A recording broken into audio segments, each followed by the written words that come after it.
almost swear that Mozart knew this finale was going to be his final statement as a symphonist.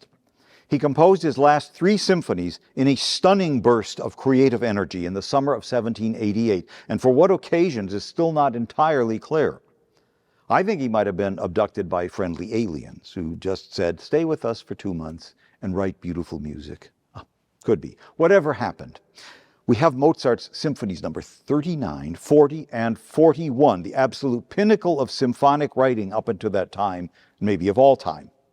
And at the very end of Symphony 41, the so-called Jupiter, Mozart decides to crown this work with an amazing tour de force of counterpoint, the combining of different voices and different rhythms, as a coda to this symphony. And since Mozart was the master of character in music, his lifelong ambition was to write for voices and characters. He instinctively treated the themes of his instrumental works as if they were characters interacting with one another. And in the finale of Symphony 41, we meet, essentially, 5 of these themes or motives presented in Mozart's typical brilliant sonata form of exposition, development, and recapitulation with some notable variations. But he went one step further at the very end, bringing back all of these themes for one big curtain call, as it were, where they all meet again for a brief but dazzling orchestral reunion. And the 5 characters are as follows. The first one is 4 notes. A chorale-like motive, rather liturgical in character, with which the finale begins very softly in the violins only, which then bursts out in full orchestral glory.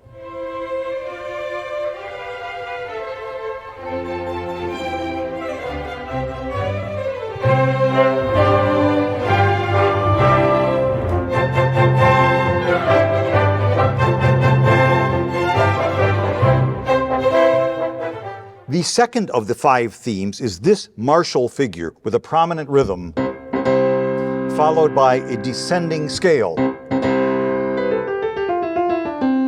Sometimes the scale is ascending.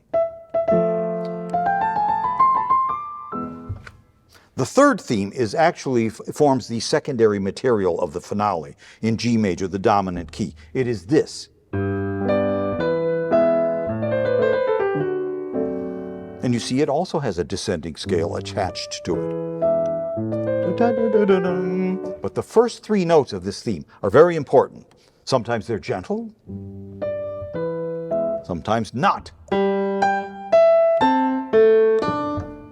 The 4th motive is just 4 notes. That's all. But they are definitely related to theme number 3, the lyrical one. So in motive 4, it becomes but twice as fast. So there is true symphonic brilliance here in the design of all these motives.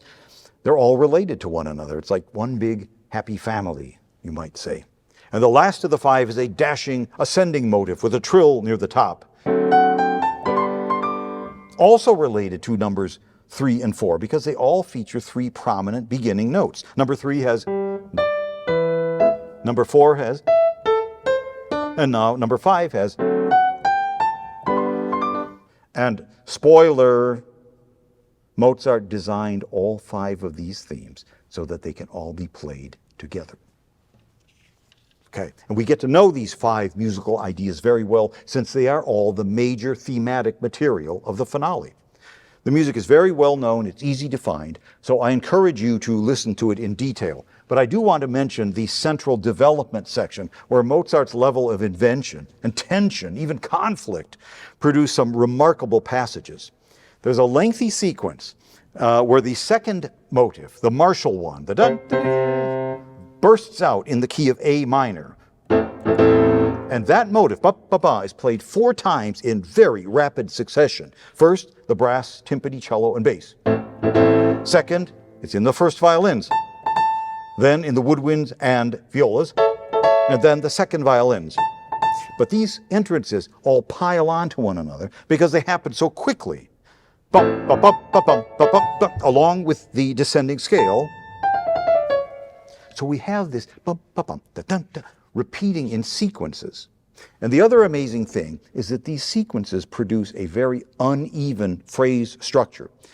Music, as we know, is almost always constructed in phrases of 4 beats. A 3, a 4, a 1, a 2, right?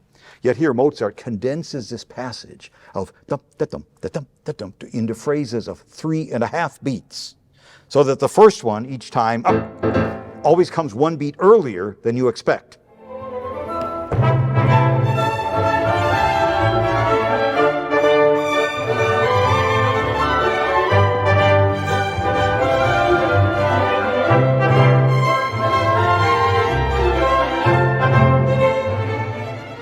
And the level of invention, as I've said, is just off the chart here.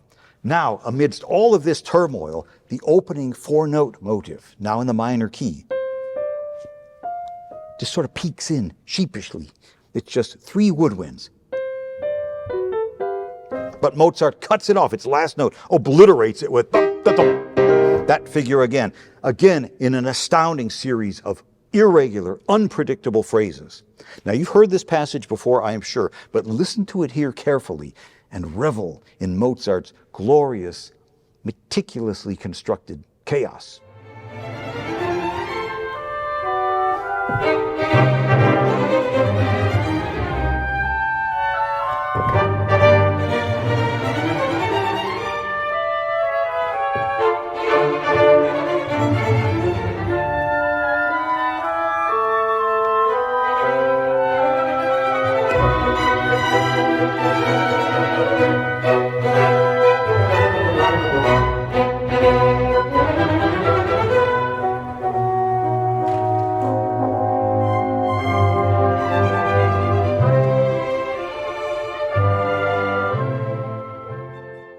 This is a very tricky passage in performance. One slip of concentration from the conductor or the players can be disastrous.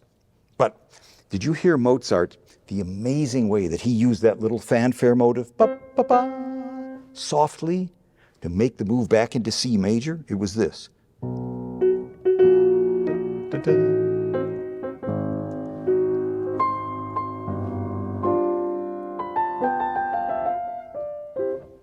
It's, well, miraculous is too gentle a term. And the recapitulation now contains many more astounding things, and we'll have to save for another time. And Mozart could have tied all of this together very neatly here with a triumphant ending with brass and timpani, but he doesn't, not yet. It's almost like he reaches back into his infinite creative genius, using the martial motive and its ascending scale, a dominant 7th chord, which has to resolve to F major or some other key, but the music just stops. Silence, to focus our attention on what's coming next. Mozart now takes the opening 4-note motive and he creates a gentle ethereal dialogue for strings and a single flute. But the motive is now inverted, and it's voiced in thirds in the violins. And the violas and celli imitate it an octave lower, which produces these radiant harmonies. It just hovers for a moment, a 10-second glimpse of heaven before all hell breaks loose. Now, Mozart takes the 5 motives that we've come to know and love. We'll do a countdown. Number 5. Number 4. Number 3. Number 2. And in the number 1 spot, and as one author puts it, he lines them all up at the starting gate and releases them. And the music now is structured like a traditional fugue. The 4 bars in C major, the tonic key. Then 4 bars in the dominant key, G. And so forth. So here now is the mystical string interlude where the music hovers for a moment. And listen very carefully to what happens next.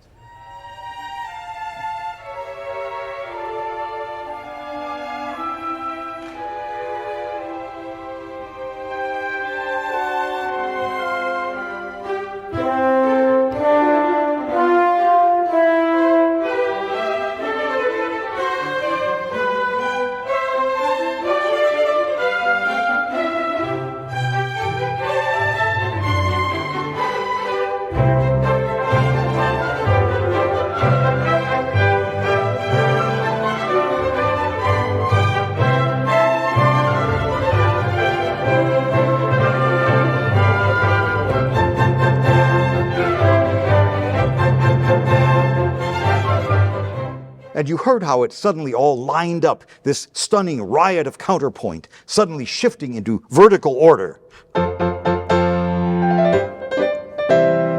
That motive also starting with 3 notes. Words absolutely fail me. So here is this entire passage again.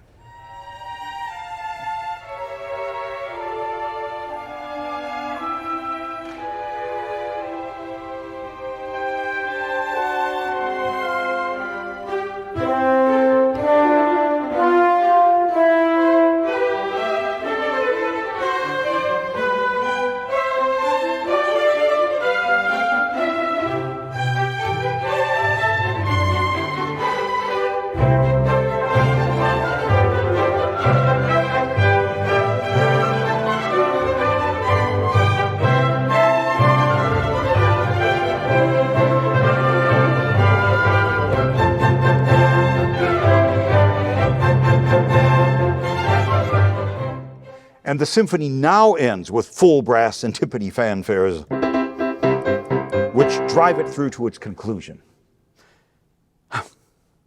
The joy, the majesty, the towering brilliance. When Mozart decided to write a special sort of coda, that was what was needed here.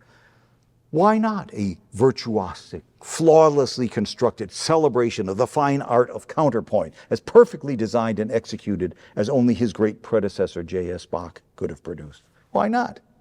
So he just did it. Wow. As the saying goes, it does not get any better than this. So thank you very much for watching. Be sure to do all the subscribing, liking, commenting, nice comments, I hope, sharing, all of that. Do it all. Less for me than for Mozart. Thank you.